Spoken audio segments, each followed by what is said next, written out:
రాష్ట్రంలోని పలు ప్రాంతాల్లో వర్షం కురవడంతో ఎండ తీవ్రతతో అల్లాడుతున్న ప్రజలకు కాస్త ఊరట లభించింది. అదే సమయంలో వర్షానికి పంట తడిచిపోవడంతో పలుచోట్ల అన్నదాతలు నష్టపోయారు.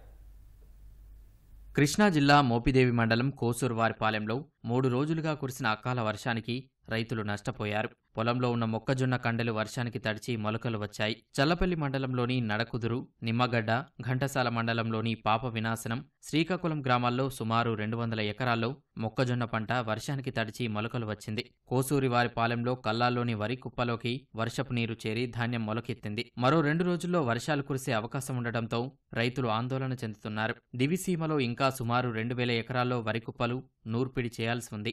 వర్షాలు కురిస్తే వరి కుప్పల్లోకి నీరు చేరి నష్టం జరిగే ప్రమాదం ఉందని రైతులు ఆవేదన వ్యక్తం చేస్తున్నారు.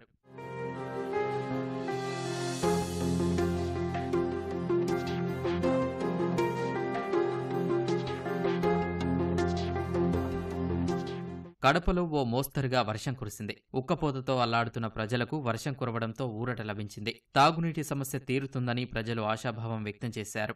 గుంటూరు నుంచి కాకినాడకు బయలుదేరిన సూపర్ లగ్జరీ బస్సు పైభాగం నుంచి వర్షం నీరు లోపలికి వచ్చింది. దీంతో ప్రయాణికులతో పాటు డ్రైవర్ ఇబ్బందులు పడ్డారు. పలువురు ప్రయాణికులు వర్షం నీటితో తడిచిపోవడంతో డ్రైవర్తో వాగ్వాదానికి దిగారు. తాము డబ్బులు చెల్లించి ప్రయాణం చేస్తుంటే కాలం చెల్లినా పాడైపోయిన బస్సులను నడపడమేంటని ప్రశ్నించారు. వర్షాకాలంలో ఇలాంటి బస్సులు నడిపితే ప్రమాదాలు జరిగే అవకాశం ఉందని యాజమాన్యం స్పందించి తగు చర్యలు తీసుకోవాలని బస్సు డ్రైవర్ కోరారు. వర్షానికి మొత్తం బస్సులో అంతా కూడా మొత్తం పబ్లిక్తో పాటు మేము కూడా తడిసిపోవడం జరిగింది. ప్రయాణికుడు గారు వచ్చి ఏమయ్యా డబ్బులు వసూలు చేసుకున్నారు, మంచి బండి తేవడం తెలియదు అని చెప్పేసి నాతోటి వాగ్వాదం దిగడం జరిగింది.